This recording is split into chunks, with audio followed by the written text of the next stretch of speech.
that we know from a factually presented basis isn't true. I heard so-and-so did so-and-so, and you go, no, that's not true. Let me show you the YouTube clip. You know, this didn't happen, or no, so-and-so made a left, not a right. But because of what they've heard, they believe it. And you can literally show them something and say, no, look. And they're like, well, that must be AI or edited. It's like, once somebody becomes convinced of this culture, it's really hard to unconvince them. Right. And so from a performing point of view, and somebody who's now also in the podcasting sphere, it's like, is it better to play into what people want? Like I really appreciated in Bruce Springsteen's Broadway special, when in the first 5 minutes of the thing, he basically says, I'm not really Bruce Springsteen. Have you ever seen it? No. It's really worth watching. In the first 5 minutes when he did his long Broadway run, you know about that? He did this thing where it was like, he would talk and then play songs. No, I didn't even know. Oh, yeah, it was huge. He went on this massive Broadway run. And then HBO did it and put it on as a special. But he literally, in the first 5 minutes of talking, and it's about 1,200 people a night, so it's a live audience, and he says in the first 5 minutes, by the way, I'm not Bruce Springsteen. Like, I mean, that's my name, but Bruce Springsteen, you think he's like, I don't know how to fix a car. I've never been in a factory in my life. Serious. Yeah. Now, I knew that as a performer. I knew that what I was watching wasn't real, but people want him to play John Wayne so bad that he puts his finger there and says, okay, you want me to be John Wayne? I'll be John Wayne. Right. But that's audience capture, right? Yes, but now we're in the business of it. I mean, there's obviously examples, historical antecedents over the last 100 years of media, where people would figure it out. Right. Charlie Chaplin or something, you know what I mean? Like, they wanted him to be the tramp, so he became the tramp. Right. He wasn't that guy at all. Right. He fed into it and obviously connected to something real in him, but he wasn't really a tramp. He was a complete Rich Lothario.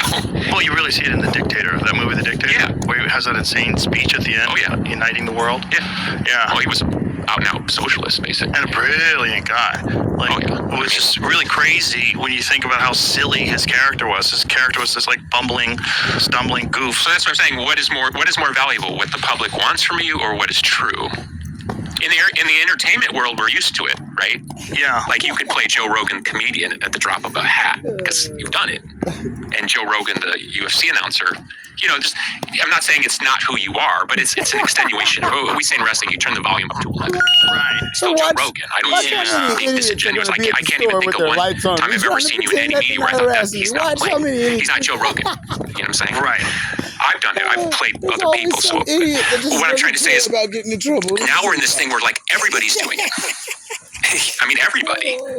We've all looked at some girl on the internet and said, that's not how she really looks. And you got to go through the Instagram and, like, you find the real picture. Right. Like, everybody's kind of become comfortable with, like, a filter over everything. So that's what I mean. We're in a post-truth world where the impression is becoming more valuable than the reality. That's really, I think, unprecedented. Yeah, I think so too. But I also think that authenticity is more valuable now than ever before, because it's hard to find. Well, that would be my argument for why my band has risen back up. Because we're one of the only bands left that sort of represents some ideal that's long abandoned. Right. You're not a corporate creation. No, we never were. Right.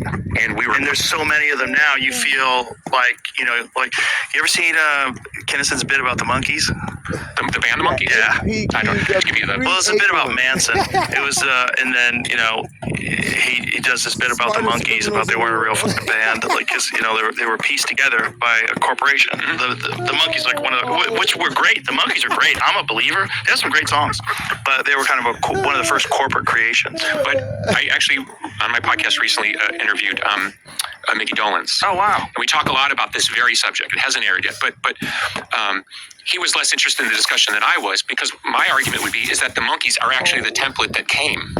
Our whole lives, the monkeys were dismissed as an anachronistic thing that went against the integrity of the Beatles. This is somebody that doesn't have much but brains. If you actually Their look brains now, is very small. Beatles versus monkeys, the monkeys are more accurate of what came than the Beatles. In what way?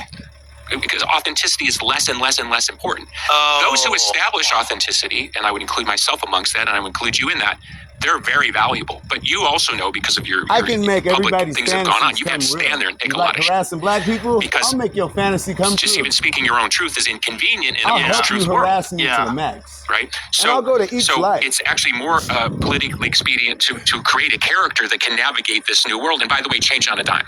Right. You like harassing black people? Yeah, you like no, joining hate crimes? So my argument, I'm going to make sure you get famous the my wrong argument would be way from a like rock you and roll want to. historical point of view is that